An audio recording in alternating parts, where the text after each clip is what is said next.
Bom, gente, me sobraram aí uns 10 minutos no máximo para falar o que eu queria a respeito de pós-verdade. Então, é muito importante que você tenha assistido o vídeo anterior do Condomínio Brasil. E aí, se você assistiu isso, então, como que a gente define a nossa campanha? Imagine nós, PT, por mais que você tenha nojo. Imagina nós, PT, como é que a gente define a nossa campanha? Então, o nosso carro-chefe de campanha, ele está preso. E o problema é que, assim, a gente tem uma população que não entende como todo esse sistema de corrupção aconteceu. Essas pessoas não acompanharam o processo porque elas se recusaram a assistir o que estava acontecendo. Então você vê o seu herói sendo preso. Na verdade, não importa que crime esse seu herói ele tenha cometido, você lembra do quanto ele te proporcionou coisas boas durante o período do governo dele. De maneira errada, de maneira criminosa, de maneira irresponsável e inconsequente, sim. Mas foram durante esses anos que você vê o seu filho finalmente tendo que comer, a sua filha finalmente indo para a escola, o seu pai finalmente tendo remédio. Então, assim, é uma dívida de gratidão. As pensionistas do Bolsa Família. Bolsa Família é um plano ótimo, tire isso da sua cabeça, que isso não presta e que é o seu dinheiro que está indo lá. Poderia ser o seu dinheiro indo para outro lugar e não para a mão de quem realmente precisa. O problema é o desperdício e o problema é a má gestão e a corrupção, não o dinheiro sendo entregue direto na mão do pobre. Isso em todo o país. Quer dizer, tem um monte de país rico que tem isso. No Japão tem Bolsa Família. Né? Seikatsurugo, é a mesma aposta, é Bolsa Família lá. Quem não consegue trabalhar recebe dinheiro. Por quê? Porque esse dinheiro sai barato pro país. Por que esse dinheiro sai barato pro país? Porque se o cara come, ele fica na casa dele, ele fica quieto e não dá trabalho.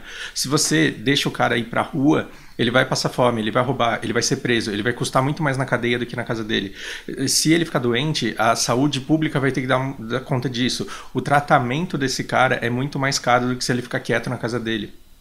Bolsa Família é uma coisa boa. A gente tem que a gente tem que criar planos de saúde, igual o Amoedo está propondo aí. É muito bonito esse discurso, né? O populismo existe na direita também. A gente tem que criar planos de saída, sim, temos que criar.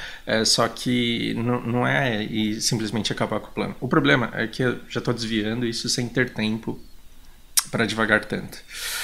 Você concorda que, assim, 60%, pelo menos uns 60% da população tá nessa, de adorar o Lula e falar, nossa, independente de que crime ele tenha cometido na época em que ele era presidente, era muito bom, e se ele voltar, eu vou votar nele porque eu quero aquele tempo de volta, assim.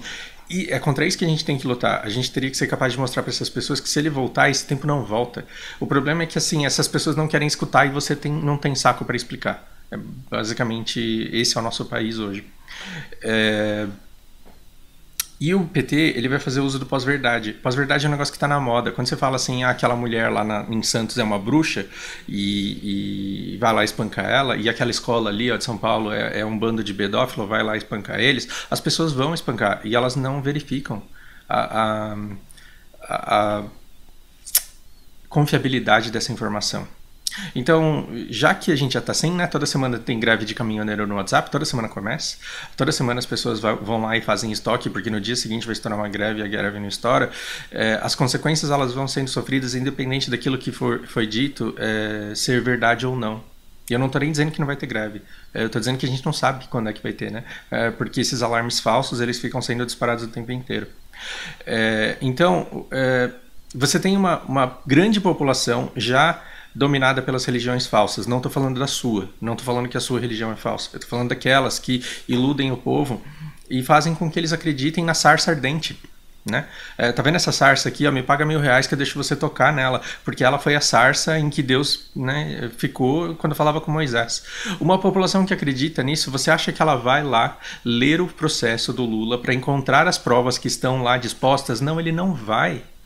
Porque ele não tem crítica investigativa, ele só escuta aquilo que lhe agrada. Então esse é o ponto.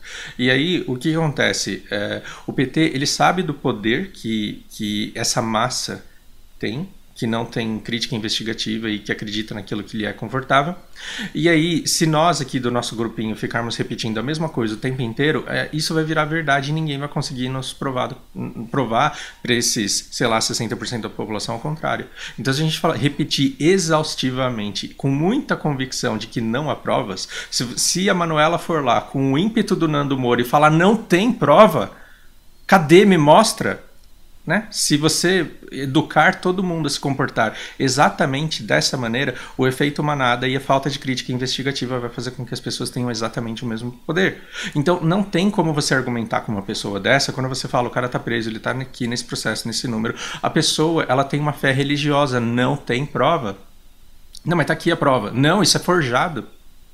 Não, porque é um complô. Cara, com esse ímpeto, você defende terra plana, você defende que vacina causa doença, você defende que o homem não foi pra lua, você defende qualquer coisa com esse ímpeto. Então, a partir do momento que a pessoa não quer acreditar, ela não vai acreditar. Aliado a isso, nós temos um perigo muito maior, que é o fato do... Então, assim, o Lula... Para que você fique mais tranquilo, o Lula ele não tem 30% da força que ele tinha há 8 anos atrás. Então, assim...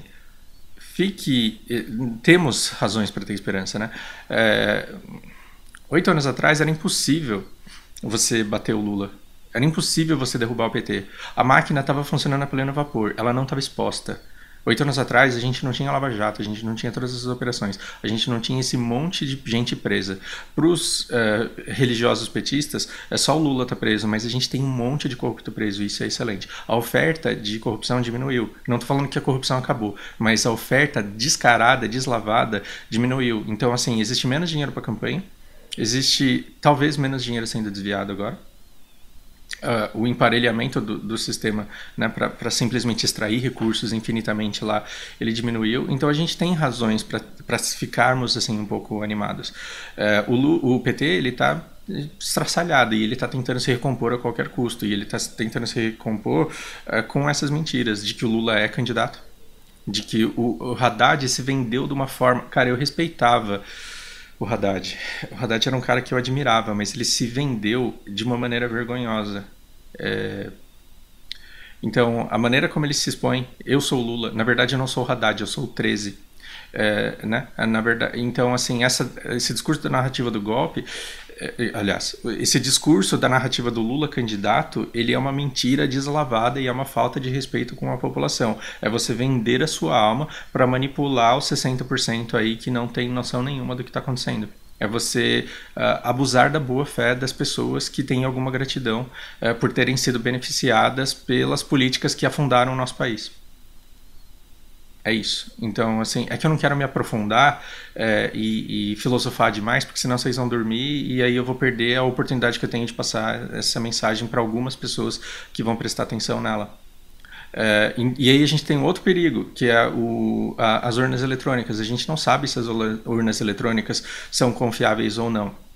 Então, ao invés da gente ficar nessa briga imbecil, PT, anti-PT, Bolsonaro, anti-Bolsonaro, ao invés da gente ficar nessa briga imbecil de falar arma e aborto, a gente tinha que ver por que é que o TSE não aprovou a porra lá da auditoria nas urnas eletrônicas. Porque a gente pode estar sendo... E aí isso é uma teoria conspiratória, que eu posso estar falando uma grande bobagem. Então não vá se converter pelo meu achismo, tá? Pelo amor de Deus. A gente pode estar vivendo uma grande farsa com os caras dizendo Lula candidato, e dizendo o Lula ele vai concorrer, o Lula vai concorrer, não há crime, não há nada.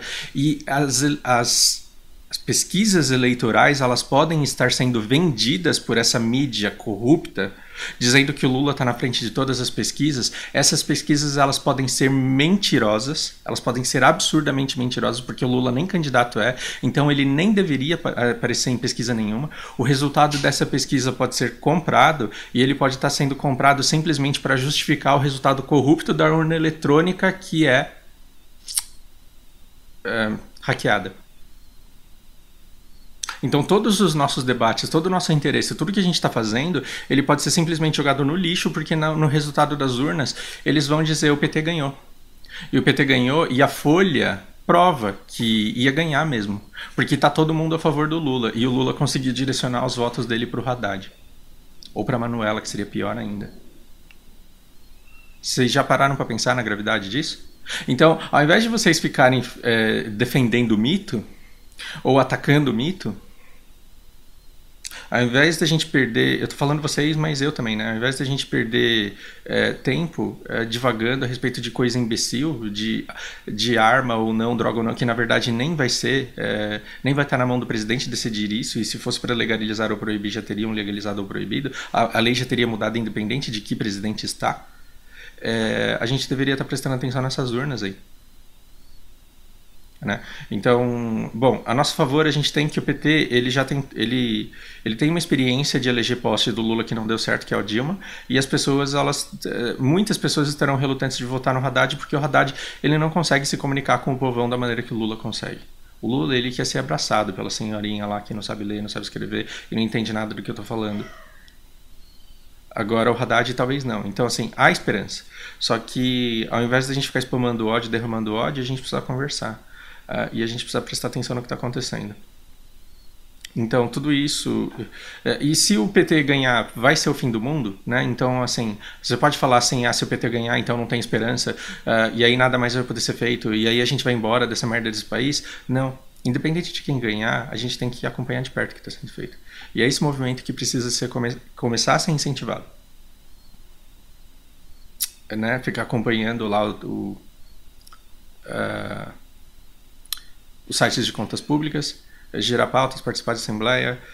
A nova geração ela precisa tomar essa iniciativa, porque a velha não sabe por onde começar. E se a gente não começar, a gente está bem lascado. Se na próxima gestão a gente deixar o próximo sim de ficar contratando patati e patatá para deixar o povo feliz, a gente está lascado, porque agora a gente tem umas contas sérias para resolver. Preciso encerrar. Espero que isso cause boas reflexões e a gente se vê na próxima.